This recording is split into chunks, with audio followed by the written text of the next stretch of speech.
Il y a quelque chose que Philippe Bru n'a pas évoqué dans le rebond, et pourtant il l'a évoqué dans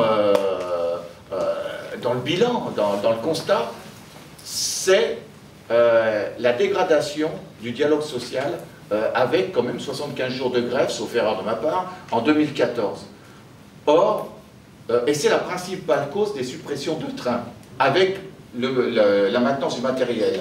Donc, jouer sur un dialogue social qui soit à la hauteur de... Alors, je sais que c'est pas simple, mais en même temps, autant qu'autorité organisatrice, je dirais, en tant que, entre guillemets, représentant des usagers, le fait quand même de revenir sur un dialogue social qui puisse éviter de retomber dans une situation qu'on a vécue en 2014 me paraît être une des priorités essentielles, de façon à ce qu'on évite déjà ce type de situation, ce qu'ont vécu les usagers durant ce dernier trimestre, et notamment sur cette fin d'année, n'est pas acceptable, je le dis simplement. Et donc, je crois que c'est important que des solutions soient trouvées pour éviter de retomber dans ce type de travers.